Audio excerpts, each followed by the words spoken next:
مولانا لا إله إلا الله لا إله لا إله إلا الله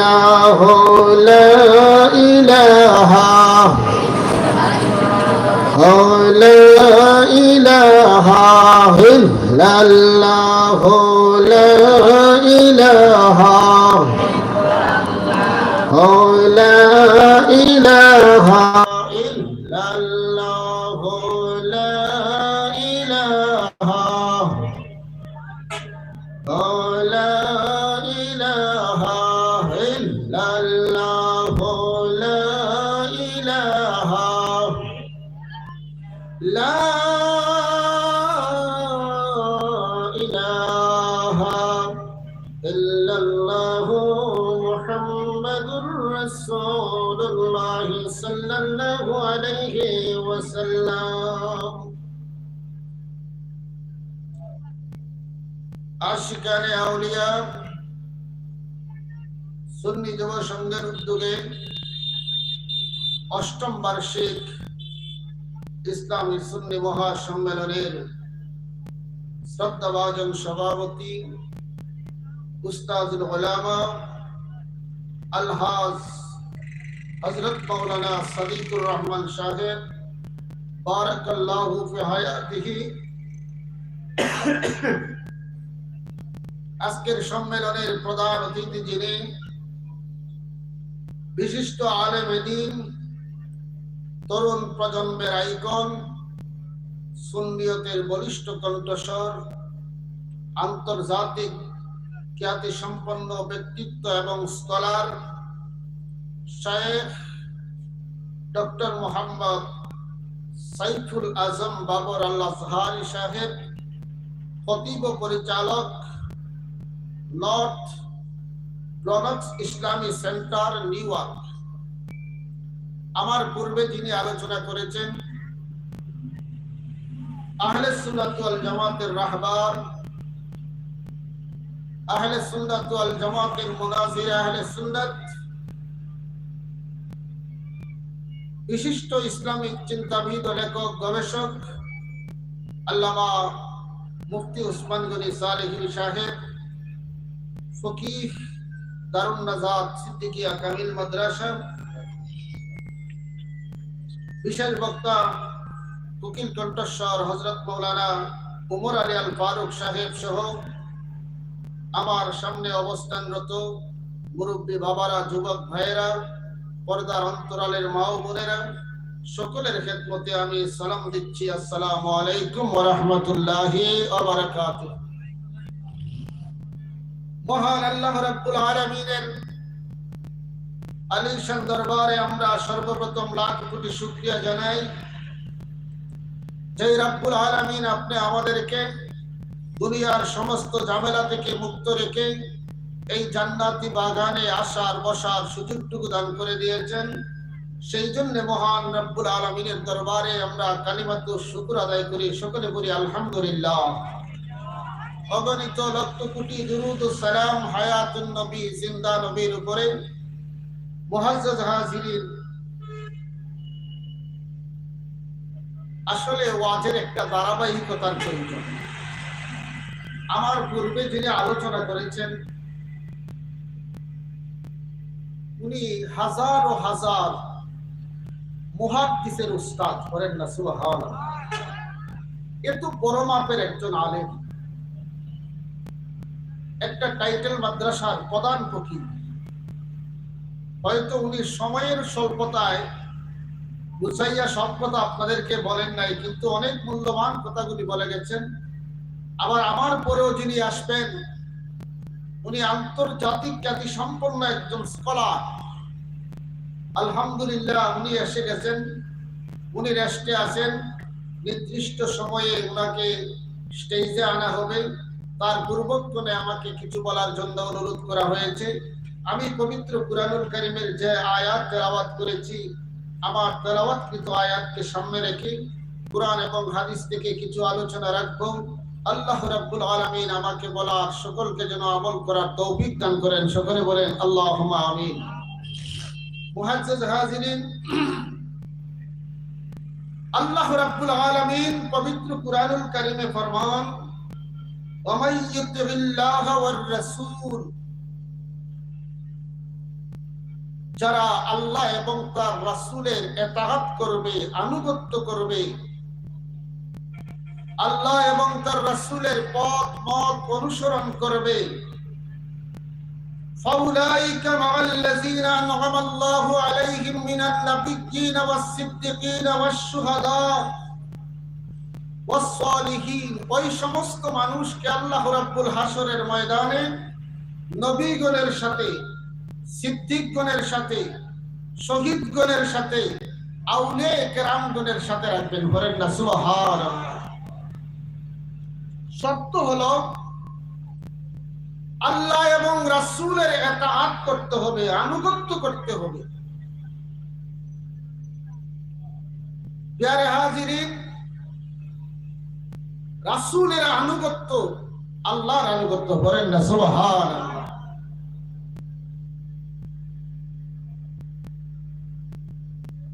আল্লাহর রাসূল সাল্লাল্লাহু আলাইহি ওয়াসাল্লাম মেরাজ শরীফের পরে মদিনা শরীফ থেকে ৭২ জনের একটা কাফেলা মক্কা শরীফ আগমন করলো। বলেন না সুবহানাল্লাহ। আগমন করার পরে আমার নবীর খেদমতে এসে ইসলাম ধর্ম গ্রহণ করলো। গ্রহণ করে আল্লাহর রাসূল সাল্লাল্লাহু আলাইহি ওয়াসাল্লামকে মদিনায় যাওয়ার জন্য তারা দাওয়াত দিল। বলেন না সুবহানাল্লাহ। দাওয়াত দেওয়ার পরে তারা বলতেছে, ইয়া রাসূলুল্লাহ, আপনি যদি মদিনা শরীফ তাশরিফ আনেন তাহলে আপনার জন্য আমরা জান মাল যা কিছু আছে সব কিছু কুরবানি করে দেব। বলেন না সুবহানাল্লাহ। প্যারে হাজিরিন, এইভাবে যখন মুসলমানদের সংখ্যা বাড়তে আরম্ভ করলো, মুসলমানদের সংখ্যা বাড়তে আরম্ভ করলো, কাফের মুশরিকদের অন্তরের মধ্যে একটা জ্বালা সৃষ্টি হয়ে গেল। মুহাম্মদের কাছে মানুষ এসে ইসলাম ধর্ম গ্রহণ করে, মুহাম্মদকে যদি দুনিয়া থেকে বিদায় করে না যায় তাহলে এই ইসলাম ধর্মের পতন হবে না। বলেন না নাউযুবিল্লাহ। নবীর কাছে মানুষ আসে, আসার পরে ইসলাম ধর্ম গ্রহণ করে। কাফের মুশরিকরা সিদ্ধান্ত নিল যে তাকে দুনিয়া থেকে উঠাইতে হবে।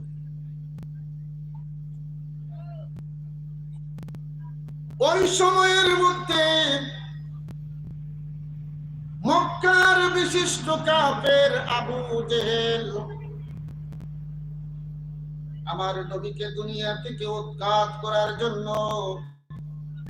ইসলামকে উৎখাত করার জন্য আবু জেহেল সহ সমস্ত বড় বড় কাফেররা নবীজির পেছনে লেগে গেল। নবীজির পিছনে তারা লেগে গেল। প্যারে হাজিরিন, আমার নবীজি আবু জেহেল এবং মক্কার বড় বড় কাফেররা যখন নবীজির পিছনে লেগে গেল, আমার নবীজি মনে মনে ভাবলেন, হায় রে হায়, মক্কা শরীফে আর আমি থাকতে পারবো না। একদিন সিদ্দিক আকবর রাদিয়াল্লাহু তাআলা আনহুকে নবীজি বলেন, ও সিদ্দিক আকবর, তোমাকে একটা কথা বলে দেই। সিদ্দিক আকবর বলেন, ইয়া রাসূলুল্লাহ, ইয়া হাবিবাল্লাহ, নবী গো, কি বলবেন? নবীজি বলেন, সিদ্দিক আকবর, এই মক্কা শরীফ আমার জন্মভূমি। ইসলাম প্রচারের কারণে মক্কার বড় বড় কাফেররা আমার বিরুদ্ধে লেগে গেছে।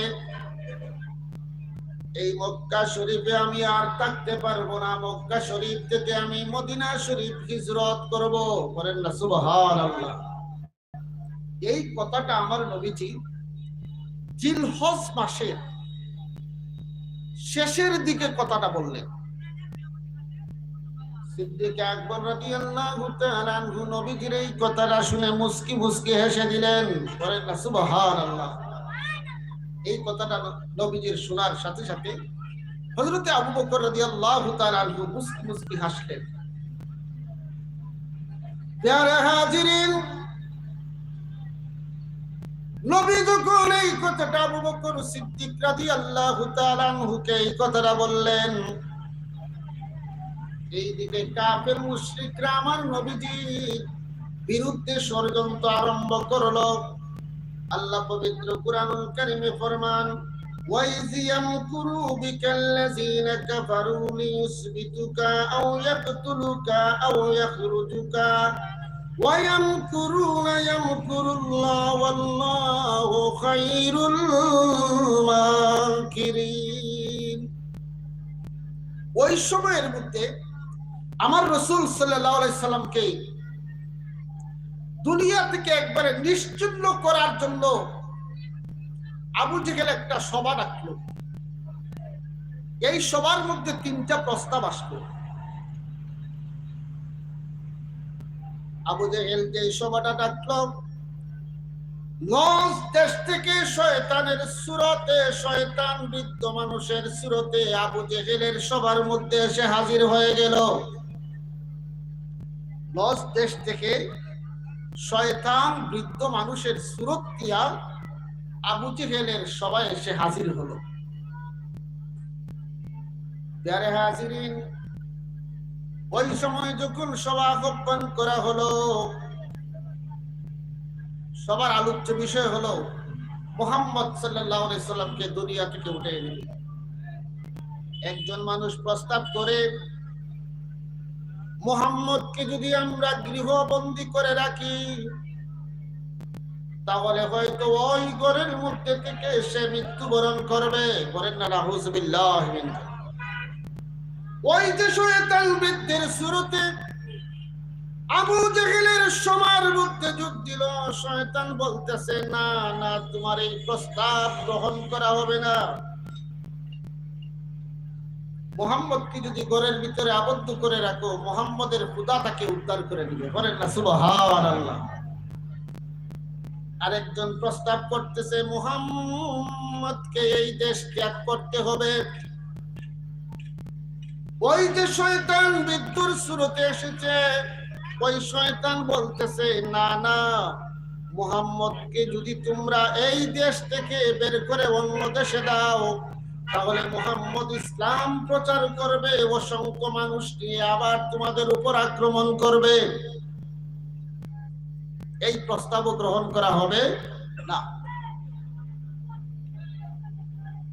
সর্বশেষ প্রস্তাব আসলো, মুহাম্মদকে হত্যা করতে হবে। বলেন না নাউযুবিল্লাহ। মুহাম্মদকে কি করতে হবে? হত্যা করতে হবে। ওই যে নস দেশ থেকে বৃদ্ধের সুরতে শয়তান আসলো, সে বলল, ঠিক আছে, এই প্রস্তাব আমার একমত। আল্লাহ রাব্বুল আলামিন পবিত্র কুরআনুল কারীমে ফরমান, হাবিব, কাফের মুশরিকরা আপনার বিরুদ্ধে ষড়যন্ত্র করতেছে, আপনাকে গৃহবন্দী করে রাখবে, আপনাকে দেশ ত্যাগ করতে হবে, আপনাকে হত্যা করবে। এই ধরনের কৌশল তারা অবলম্বন করে। আমি আল্লাহ রাব্বুল আলামিন পরিপূর্ণ কৌশল অবলম্বনকারী। বলেন সুবহানাল্লাহ। প্যারে হাজিরিন, সর্বশেষ সিদ্ধান্ত হলো মক্কা শরীফের প্রত্যেক গোত্র থেকে এক একজন যুবক রাঙ্গা তলোয়ার নিয়ে আসতে হবে, মুহাম্মদের ঘর ঘেরাও করতে হবে। আজকের রাত্রি মুহাম্মদের ঘরের ভিতরে ঢুকে তাকে হত্যা করতে হবে। বলেন নাউযুবিল্লাহ। এই সিদ্ধান্তটা তারা নিয়েছে। খুব গভীর মনোযোগ। এই সিদ্ধান্ত যখন নিল, আল্লাহ রাব্বুল আলামিন জিবরাইল আলাইহিস সালাতু ওয়াস সালামকে পাঠাইয়া দিলেন, ও জিবরাইল, তুমি যাও, যাওয়ার পরে আমার বন্ধুকে জানাইয়া দাও আজকের রাত্রির মধ্যে যেন আমার বন্ধু মক্কা শরীফ ছেড়ে মদিনা শরীফ হিজরত করে, বলেন সুবহানাল্লাহ। জিবরাইল আলাইহিস সালাতু ওয়াস সালাম এসে বলেন, ইয়া রাসূলুল্লাহ, আল্লাহ বলেছেন আপনি আজকের রাত্রির মধ্যে এই দেশ ত্যাগ করে মক্কা শরীফ মদিনা শরীফ চলে যেতে। প্যারে হাজিরিন, নবীর ঘরের মধ্যে 19 বছরের যুবক হযরত আলী রাদিয়াল্লাহু তাআলা আনহু, মক্কার বড় বড় কাফের বড় বড় যুবকরা রাঙ্গা তলোয়ার, কোন রিওয়ায়াতে এসেছে 70 জন যুবক, কোন রিওয়ায়াতে এসেছে 100 জন যুবক, আমার নবীর হুজরা মুবারকের চতুর্দিকে তারা ঘেরাও করে রেখেছে, বলেন না নাউযুবিল্লাহ।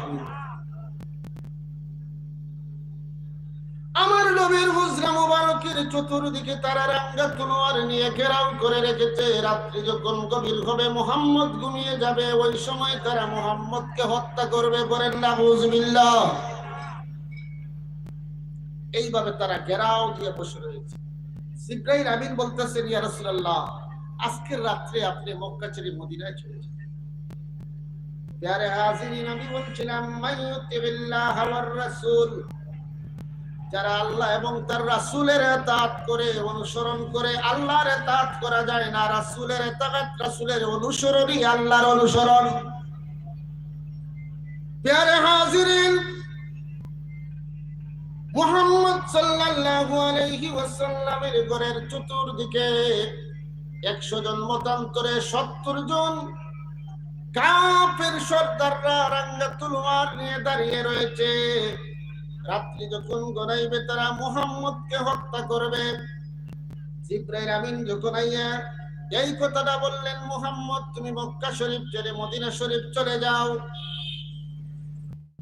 আল্লাহর রাসূল সাল্লাল্লাহু আলাইহি ওয়াসাল্লাম শেরে খুদা আলী রাদিয়াল্লাহু তাআলা আনহুকে ডাক দিয়ে বলেন, আলী তুমি একটা কাজ করতে পারো, আমার যে চাদর মুবারক রয়েছে ওই চাদর মুবারক পরিধান করে তুমি আমার বিছানায় শুয়ে পড়ো, বলেন না সুবহানাল্লাহ। কাফেররা কাকে মারার জন্য আসছে? কাকে মারার জন্য আসছে? নবীকে মারবে। প্যারে হাজিরিন, খুব গভীর মনোযোগ।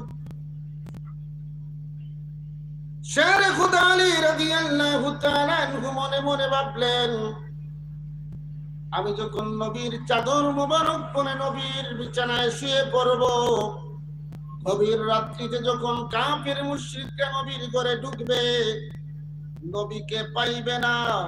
আমি আলী আজকে শাহাদাত বরণ করতে হবে, বলেন সুবহানাল্লাহ। আলী কি না করছেন যে আমি থাকবো না, এই কথা বলছেন? ইয়া রাসূলুল্লাহ, আপনার চাদর মুবারক পরিধান করে আমি আলী শুয়ে যাব, সুবহানাল্লাহ।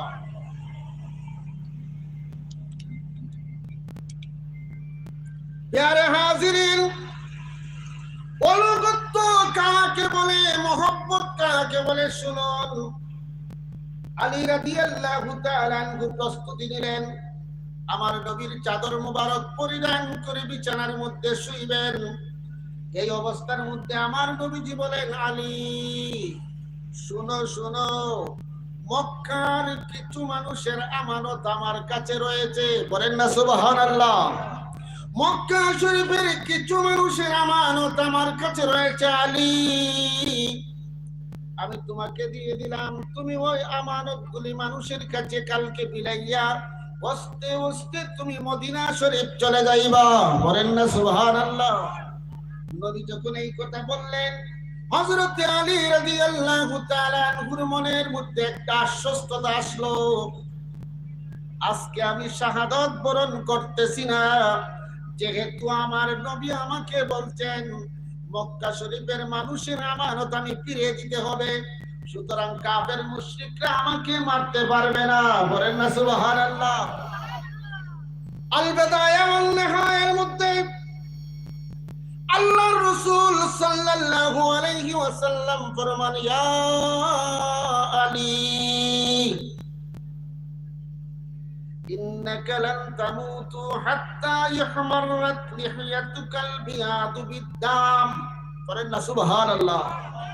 আল বিদায়া ওয়ান নিহায়ার মধ্যে আল্লাহর রাসূল সাল্লাল্লাহু আলাইহি ওয়াসাল্লাম আলী রাদিয়াল্লাহু তাআলা আনহুকে উল্লেখ করে বলেন, আলী ইন্নাকা লান তামুতু, তুমি কখনো মৃত্যুবরণ করবে না, হাত্তা ইহমাররাত বিয়াদি বিদ্দাম, হাত্তা ইহমাররাত লিহিয়াতুকা বিয়াদি বিদ্দাম, যতক্ষণ পর্যন্ত তোমার দাড়ি সাদা দাড়ি রক্তে রঞ্জিত না হবে ততক্ষণ পর্যন্ত তুমি মৃত্যুবরণ করবে না। বলেন সুবহানাল্লাহ। আলী, তোমার দাড়ি সাদা হবে, সেই সাদা দাড়ি যতক্ষণ পর্যন্ত রক্তে রঞ্জিত না হবে ততক্ষণ পর্যন্ত তুমি মৃত্যুবরণ করবে না। বলেন না সুবহানাল্লাহ। যারা হাজিরিন, হযরত আলী রাদিয়াল্লাহু তাআলা আনহু আমার নবীর যুগ পাইলেন, হযরত আবু বকর সিদ্দিক রাদিয়াল্লাহু তাআলা আনহুর যুগ পাইলেন, হযরত ওমর রাদিয়াল্লাহু তাআলা আনহুর যুগ পাইলেন, হযরত উসমান রাদিয়াল্লাহু তাআলা আনহুর যুগ পাইলেন। চতুর্থ খলিফা হযরত আলী রাদিয়াল্লাহু তাআলা আনহু হইলেন। হওয়ার পরে উনার বয়স যখন 53 মতান্তরে 63 বছর হলো, উনার দাড়ি যখন সাদা হয়ে গেল, ওই সময় খারিজিদের হাতে ফজরের নামাজের সময় উনি শাহাদাত বরণ করেন। সুবহানাল্লাহ। নবী কয়টা কথা বলছেন? এক নম্বরে বলছেন, আলী আমি বের হয়ে যাচ্ছি হিজরতের জন্য, তোমাকে বিছানায় শোয়াইলাম, তবে কালকে তুমি আমানতের মাল ফেরত দিবা। বলেন না সুবহানাল্লাহ। তাইলে আমার নবী জানেন কাফের মুশরিকরা আমার আলীকে হত্যা করবে না। আমার নবীজি বলেন, আলী তোমার সাদা দাড়ি যতক্ষণ পর্যন্ত রক্তে রঞ্জিত না হবে ততক্ষণ পর্যন্ত তুমি মৃত্যুবরণ করবে না। হযরত আলী রাদিয়াল্লাহু তাআলা আনহুর খেলাফতের সময় আলী রাদিয়াল্লাহু তাআলা আনহুর দাড়ি যখন সাদা হলো, তখন এক খারিজির হাতে ফজরের নামাজের সময় উনি শাহাদাত বরণ করেছেন। বলেন না সুবহানাল্লাহ। ইয়ারে হাজিরিন, আসুন, হযরত আলী রাদিয়াল্লাহু তাআলা আনহু নবীর বিছানায় শুইলেন। আমার নবীজির চতুর্দিকে রাঙ্গা তলোয়ার নিয়ে কাফের মুশরিকরা অপেক্ষা করতেছে। এই সময়ের মধ্যে আমার নবীজি কিছু বালি হাতের মধ্যে লইলেন, লওয়ার পরে বলতেছেন, ওয়াজআলনা মিন বাইনি আইদিহিম সাদ্দাও ওয়া মিন খালফিহিম সাদ্দান ফাআবশাইনাহুম ফাহুম লা ইউবসিরুন। এই আয়াত পরে আমার নবীজি বালির মধ্যে ফু দিলেন। করেন না সুবহানাল্লাহ। বালির মধ্যে ফু দেওয়ার পরে আমার নবী যখন বালিগুলি নিক্ষেপ করে দিলেন, আল্লাহ রাব্বুল আলামিন নবীর হুজরা মুবারকের চতুর্দিকে যেই সমস্ত কাফের মুশরিকরা নবীকে হত্যা করার জন্য দাঁড়িয়েছিল, ওই সমস্ত কাফের মুশরিকদের চোখের মধ্যে বালিগুলি ফালাইলেন। বলেন না সুবহানাল্লাহ। বালি নিক্ষেপ করছেন কে? নবী। ফালাইলেন কে? আল্লাহ। কার চোখে? কাফের মুশরিকদের চোখে। আল্লাহ বলেছেন, ওয়াল্লাহু খায়রুল মাকিরিন। হাবিব, আপনার বিরুদ্ধে কাফেররা চক্রান্ত করতেছে, আপনাকে হত্যা করবে, দেশ থেকে বার করবে, আপনাকে আবদ্ধ করবে। আমি আল্লাহ রাব্বুল আলামিন হলাম পরিপূর্ণ কৌশলকারী। আল্লাহর কৌশল হইছে নি? বলেন না হইছে নি? কি হইছে? নবী ফু দিয়েছেন বালির মধ্যে। আল্লাহ রাব্বুল আলামিন ওই বালিগুলি তাদের চোখের মধ্যে যখন ফালাইলেন, তলোয়ার জমিনের মধ্যে ফালাইয়া তারা চক্ষু কসলাইতে আরম্ভ করলো। বলেন না সুবহানাল্লাহ। তারা কি করতে আরম্ভ করছে? চক্ষু যখন কসলাইতে আরম্ভ করছে, আল্লাহর রাসূল সাল্লাল্লাহু আলাইহি ওয়াসাল্লাম নিরাপদের সাথে সহি সালামতে ঘর থেকে বের হয়ে গেলেন। কাফেররা দেখে নাই। সুবহানাল্লাহ। আমার রাসূল সাল্লাল্লাহু আলাইহি ওয়াসাল্লাম রাতের অন্ধকারে ঘর থেকে বের হলেন, কাফেররা দেখে নাই। সুজা সিদ্দিক আকবর রাদিয়াল্লাহু তাআলা আনহুর ঘরে গিয়া করাঘাত করলেন। সুবহানাল্লাহ বলেন। সিদ্দিক আকবর রাদিয়াল্লাহু তাআলা আনহুকে নবীজি বলছিলেন জিলহজ মাসের শেষের দিকে, আবার নবীজি হিজরত করেছেন সফর মাসের শেষ শনিবার, প্রায় 2 থেকে 2.5 মাস। কয় মাস? 2 থেকে 2.5 মাস।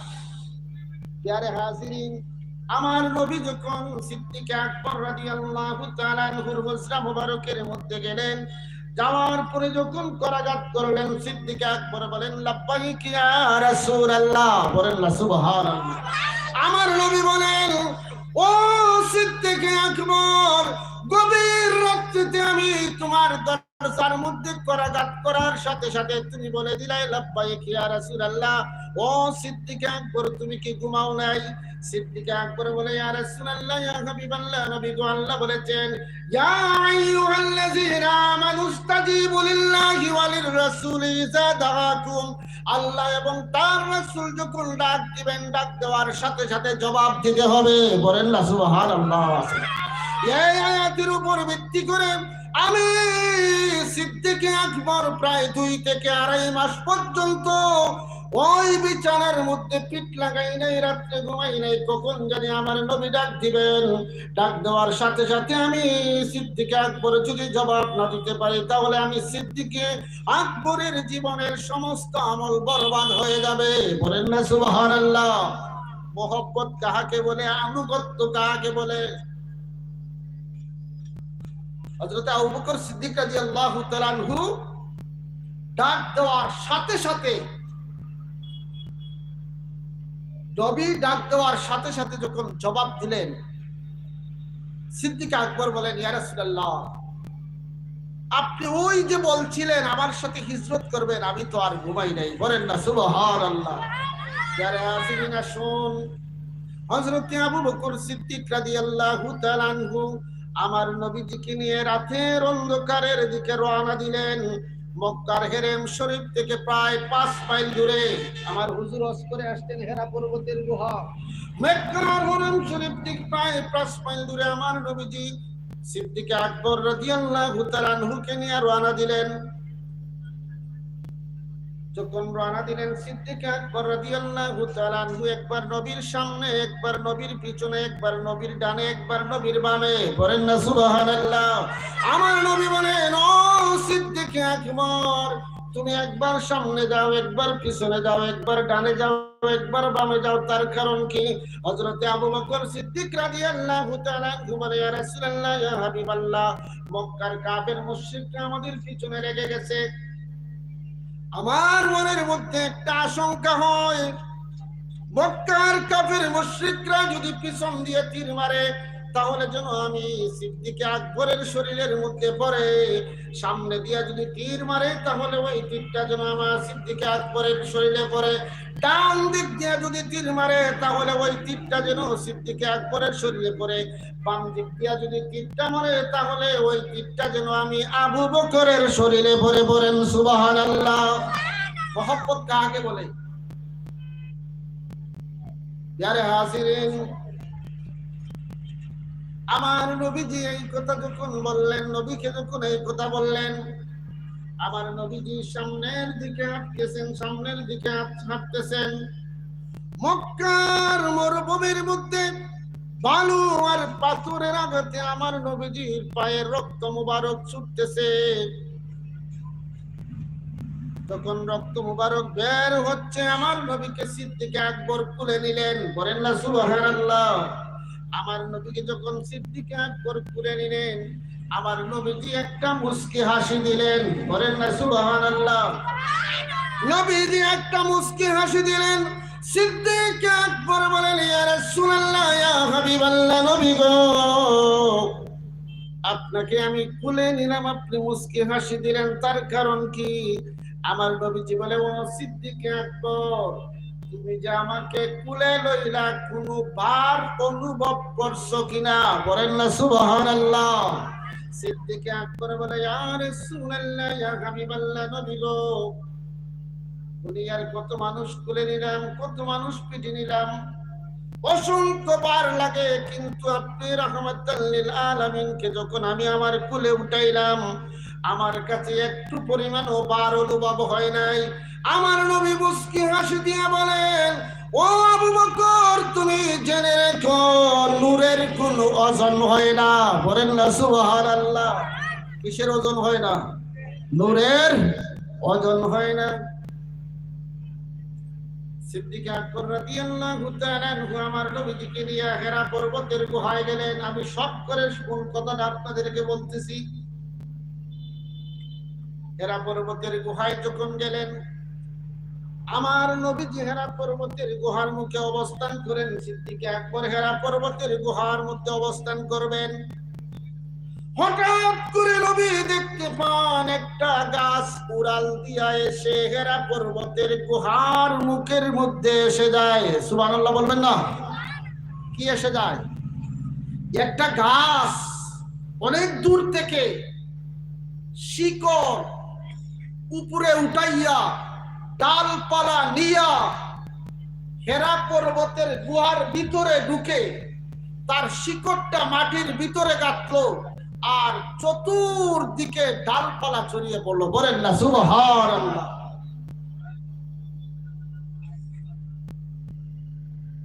আমার নবী হযরত সিদ্দিক আকবর রাদিয়াল্লাহু তাআলা আনহু যখন এই দৃশ্যটা দেখলেন, হযরত আবু বকর রাদিয়াল্লাহু তাআলা আনহু আশ্চর্যজনিত হয়ে গেলেন যে হেরা পর্বতের গুহার মধ্যে দূর থেকে একটা গাছ এসে সস্তানে শিকড় গেড়ে বসে রইল, আর চতুর্দিকে তার ডালপালা ছড়িয়ে দিল। উনি আশ্চর্যবোধ হয়ে গেলেন। আমার নবী বলেন, ও আবু বকর, তুমি আশ্চর্য হওয়ার কিছু নয়, আমি শুধু মানুষের নবী না, আমি পশু পাখি গাছপালা যা কিছু আছে সব কিছুর নবী। বলেন না সুবহানাল্লাহ। আমি গাছেরও নবী, গাছেরও। প্যারে হাজিরিন, আমার নবীর কাছে একজন বেদুইন এসে বলতেছে, সাআলা রাবিউন নবী সাল্লাল্লাহু আলাইহি ওয়াসাল্লাম ফাকালা লাহু, একজন বেদুইন আমার নবীর কাছে এসে বলতেছে, উল্লি তিলকাস শাজারা রাসূলুল্লাহ সাল্লাল্লাহু আলাইহি ওয়াসাল্লাম ইয়াদউকা। খুব মনোযোগ দিবেন। একজন বেদুইন এসে আমার নবীর কাছে মুজিজা চাইলো। কি চাইলো? মুজিজা। কি চাইলো? মুজিজা। মুজিজাটা কি? উনি বলতেছেন, ও নবী, ওই যে একটা গাছ দেখা যায়, ওই গাছটা যদি আপনি উঠাইয়া আনতে পারেন তাহলে আমি মুসলমান হয়ে যাব। বলেন না সুবহানাল্লাহ। আমার রাসূল সাল্লাল্লাহু আলাইহি ওয়াসাল্লাম ওই বেদুইনকে বলেন, ও বেদুইন, তুমি যাও, যাওয়ার পরে বলো, রাহমাতাল লিল আলামিন নবী মুহাম্মদুর রাসূলুল্লাহ সাল্লাল্লাহু আলাইহি ওয়াসাল্লাম তোমাকে ডাকতেছেন। বলেন না সুবহানাল্লাহ। বেদুইন যাইয়া গাছকে বলে, ও গাছ, রাহমাতাল লিল আলামিন তোমাকে ডাক দিয়েছেন। গাছ শোনা মাত্র ডানে একটা হেলান দিল, বামে একটা হেলান দিল, সামনে একটা হেলান দিল, পিছনে একটা হেলান দিয়া গাছ শিকড় সহ ঘুরে নবীজির দরবারে এসে বলতেছে, আসসালামু আলাইকা ইয়া রাসূলুল্লাহ। বলেন না সুবহানাল্লাহ। শিকড় সহ উপরে আমার নবীর দরবারে এসে বলতেছে, আসসালামু আলাইকা ইয়া রাসূলুল্লাহ। এরা বিলুপ্তি বলতেছে, ক্বালাল গরাবি মুরহা ফালইয়ারজুইলা, ইয়া রাসূলুল্লাহ, ইয়া হাবিবাল্লাহ, নবী গো, গাছ এসেছে, আমি দেখেছি। আমি আবার আপনাকে বলি, আপনি গাছকে বলুন, গাছটা যেন আবার তার স্থানে ফিরে যায়। বলেন না সুবহানাল্লাহ। নবী আবার গাছকে বলতেছেন, ও গাছ, তুমি যেখানে ছিলে সেখানে আবার ফিরে যাও। আমার রাসূল সাল্লাল্লাহু আলাইহি ওয়াসাল্লাম যখন এই কথা বললেন, বলার সাথে সাথে ওই গাছটি তার স্বস্থানে আবার ফিরে গেল। বলেন সুবহানাল্লাহ। এই মুজিজা যখন আরবি মানুষটি দেখলো, দেখার পরে বলতেছে, ইয়া রাসূলুল্লাহ, ইয়া হাবিবাল্লাহ, নবী গো, গাছ আপনার কদমে আসলো, আপনাকে সালাম দিল, আপনাকে সেজদা দিল। ইয়া রাসূলুল্লাহ, ইয়া হাবিবাল্লাহ, নবী গো, আমি আপনার কাছে অনুমতি চাই, আমি আপনাকে সেজদা দিব। বলেন না সুবহানাল্লাহ। কে বলতেছে কথাটা? আরবি বেদুইন লোকটা বলতেছে, আমি আপনাকে সেজদা দিব। আমার রাসূল সাল্লাল্লাহু আলাইহি সাল্লাম ফরমান, ও আরবি বেদুইন, শুনো শুনো, মানুষ যদি মানুষকে সেজদা দেওয়া জায়েজ হতো, এক মানুষ আর এক মানুষকে সেজদা দেওয়া যদি জায়েজ হতো, তাহলে আমি রাসূল ঘোষণা করতাম, স্ত্রী যেন তার স্বামীকে সেজদা দেয়। বলেন না সুবহানাল্লাহ। সুতরাং মানুষ মানুষকে সেজদা করা জায়েজ নয়।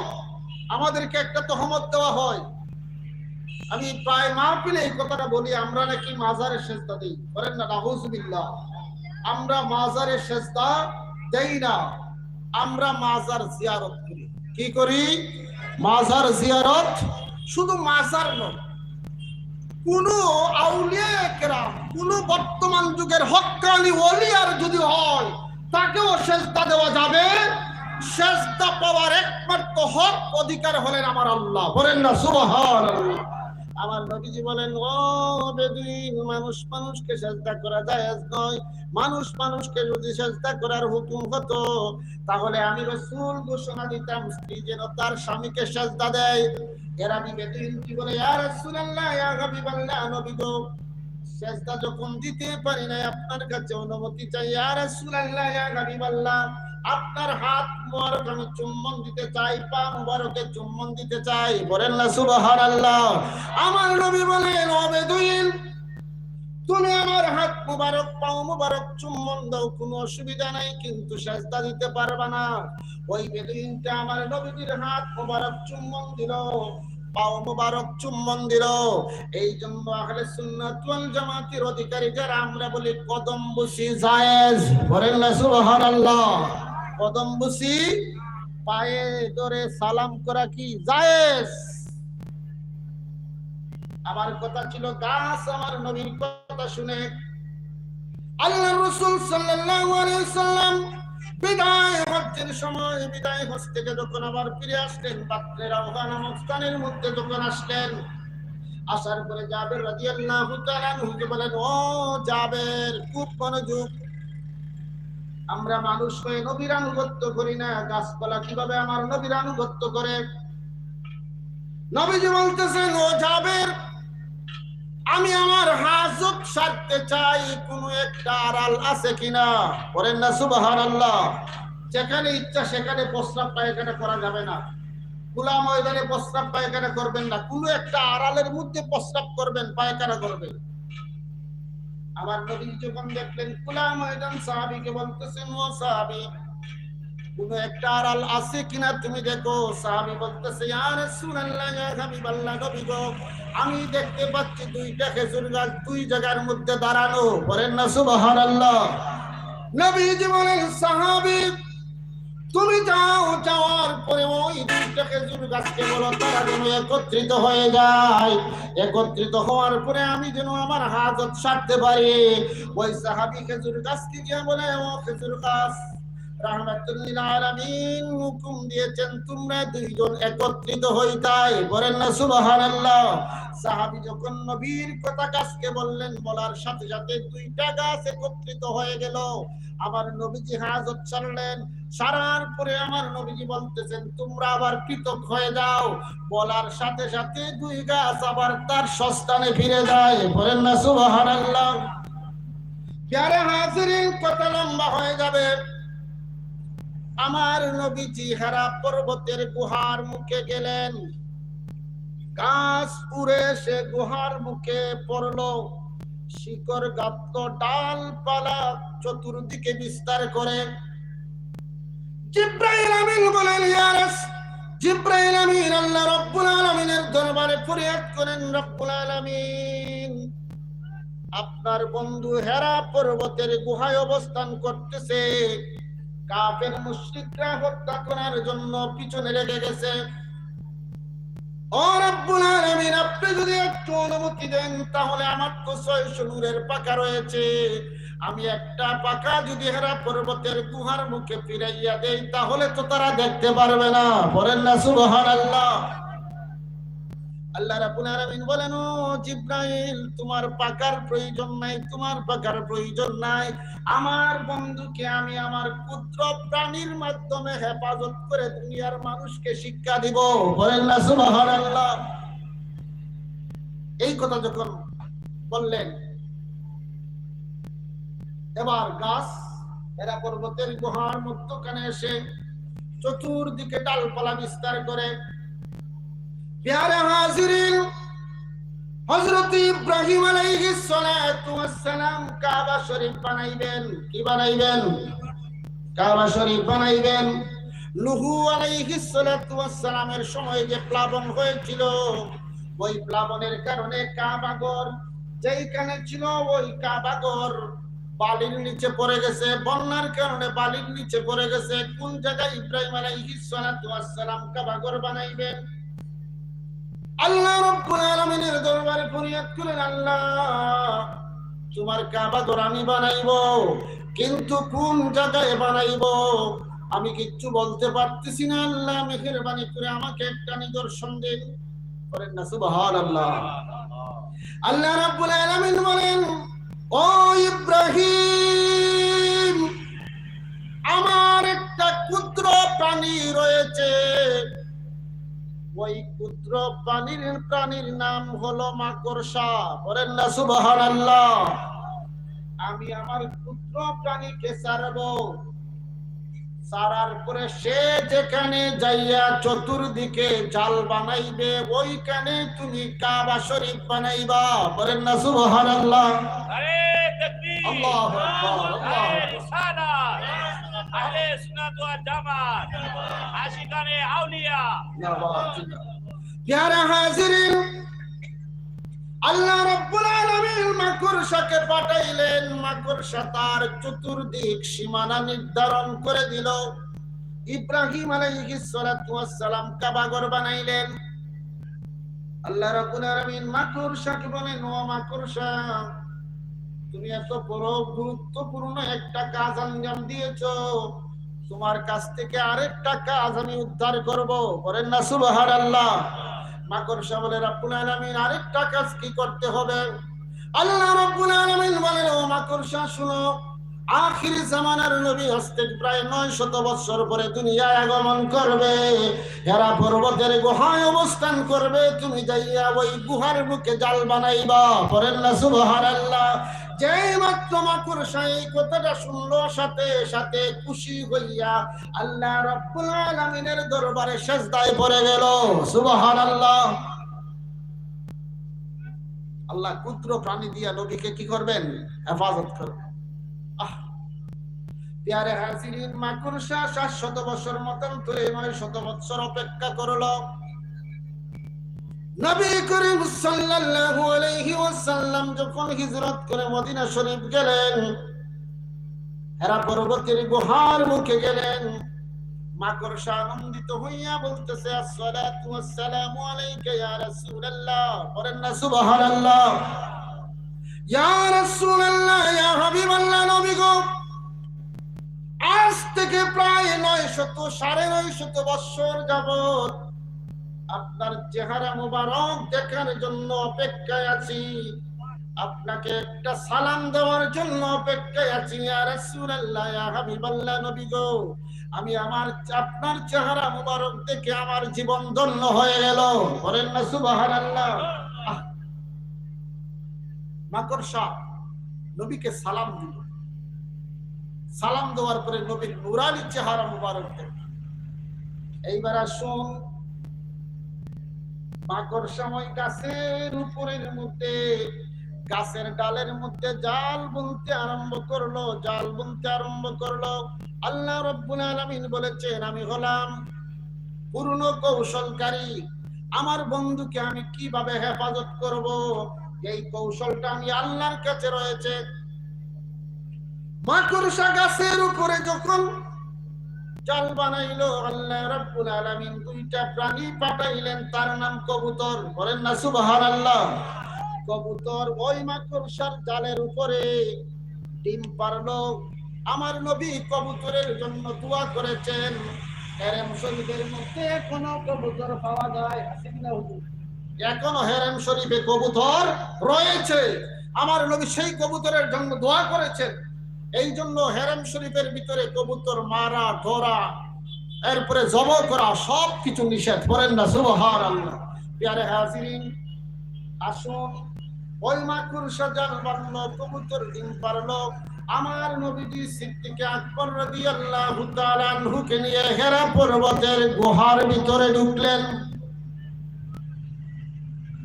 যেই মাত্র নবীজি হেরা পর্বতের গুহার ভিতরের মধ্যে ঢুকলেন, মুআজ্জাজ হাজিরিন শুনুন,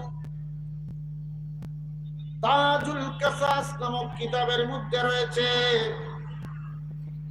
আল্লাহর রাসূল সাল্লাল্লাহু আলাইহি ওয়াসাল্লাম সিদ্দিক আকবর রাদিয়াল্লাহু তাআলা আনহুকে নিয়ে যখন হেরা পর্বতের গুহার ভিতরে ঢুকলেন, হযরত ঈসা আলাইহিস সালাতু ওয়াস সালামের জামানায় একটা সাপ ঈসা নবীকে বলতেছে, ওগো আল্লাহর নবী ঈসা, ৬০০ বছর যাবত অপেক্ষা করতেছি, আখিরি জামানার নবী পাচ্ছি না। বলেন না সুবহানাল্লাহ। একটু দরুদ শরীফ পড়েন। আল্লাহুম্মা সাল্লি সাইয়্যিদিনা মুহাম্মাদিন নাবিয়ানা